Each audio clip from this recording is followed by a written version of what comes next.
The warning didn't come quietly. It came like a flare shot into a dark sky, unmistakable and impossible to ignore. Moscow is signaling that if Iran is struck, the consequences won't stay regional.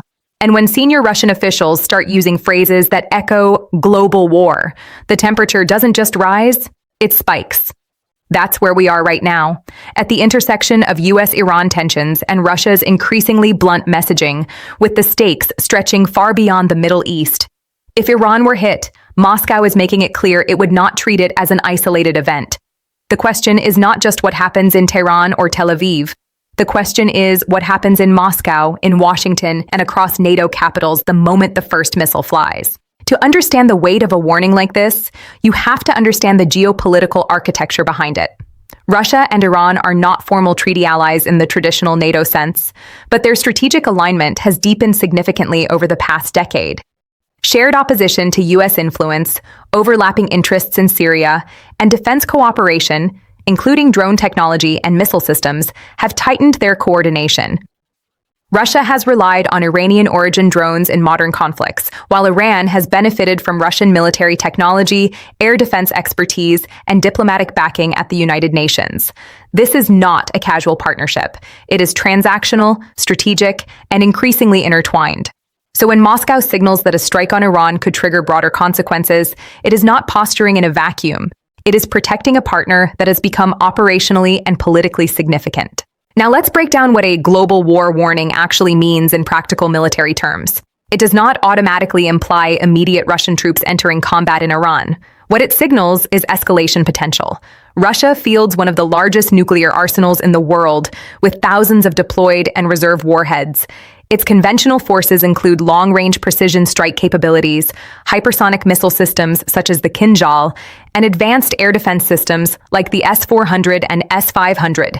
Its naval forces operate in the Mediterranean and the Black Sea, projecting power into adjacent theaters. When Moscow speaks about global escalation, it is leveraging both its conventional reach and its nuclear deterrent posture as a strategic shadow over the situation. On the American side, the United States maintains unmatched global power projection capability. Carrier strike groups, each centered on a nuclear-powered aircraft carrier carrying roughly 60 to 70 aircraft, provide mobile air power.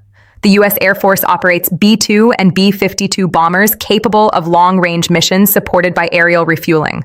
Precision-guided munitions, stealth platforms, cyber capabilities, and missile defense networks are integrated into a global command structure designed for rapid response.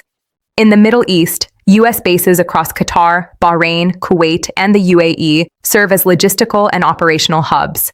If Iran were struck, whether by Israel alone or in coordination with the United States, those bases would immediately shift to high alert, anticipating retaliation not only from Iran, but potentially from proxy actors across the region. Now layer Russia's warning on top of that reality.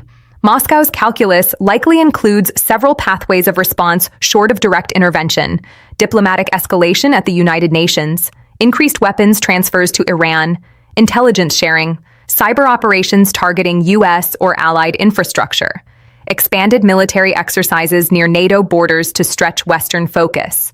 Each of these actions raises pressure without crossing directly into open conventional war between nuclear powers.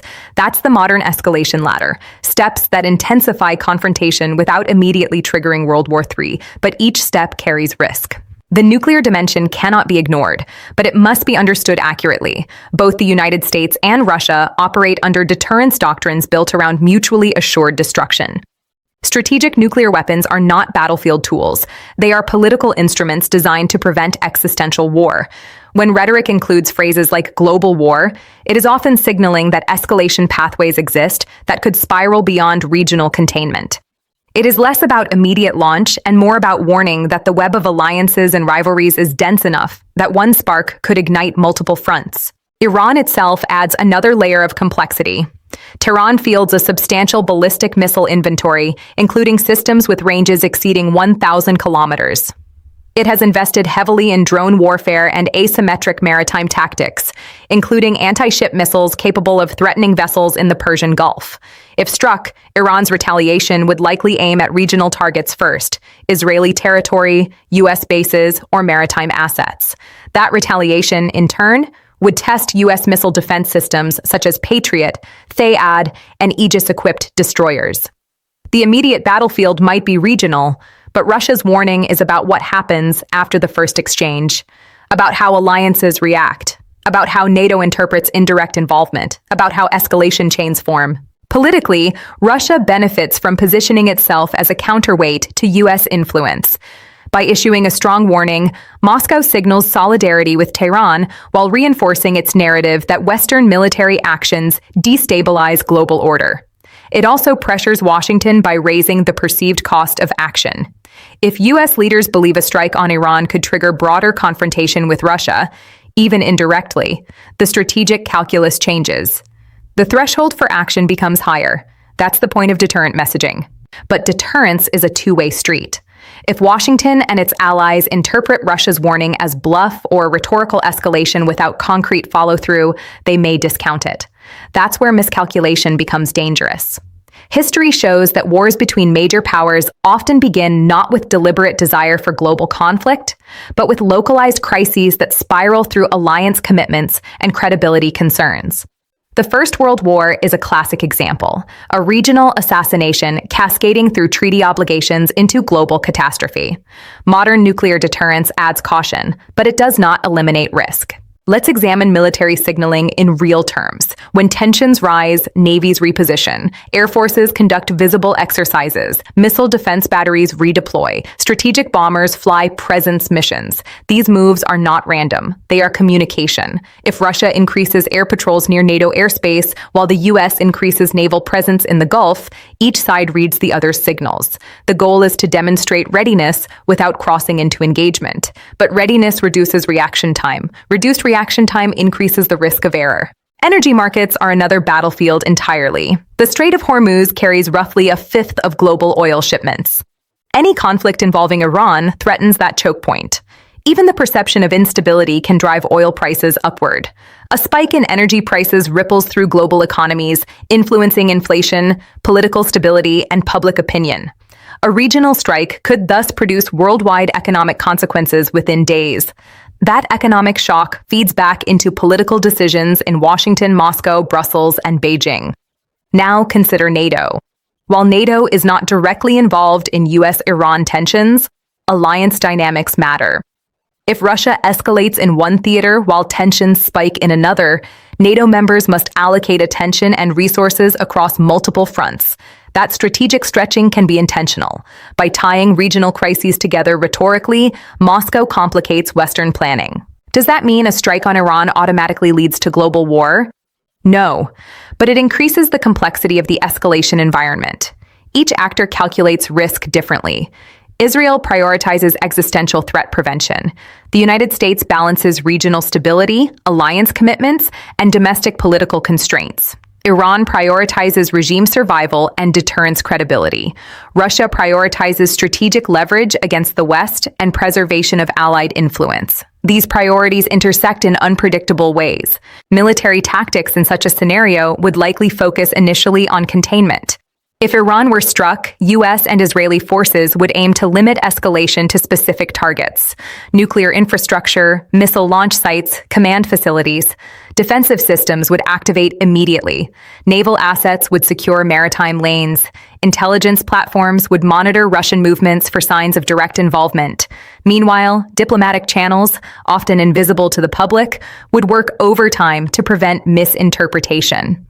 The most dangerous period in any conflict is the first 72 hours. That's when intentions are unclear, retaliation cycles are fresh, and leaders operate with incomplete information.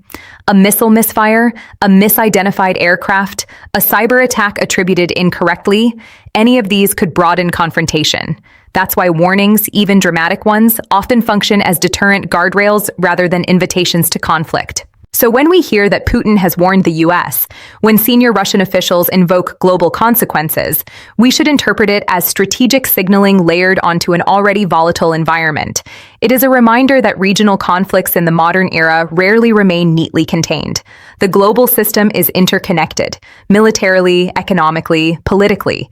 The real question is whether deterrence mechanisms hold. Will strong rhetoric prevent action by raising perceived cost, or will it harden positions and reduce diplomatic flexibility? That's the tension point. That's the razor's edge between signaling and escalation.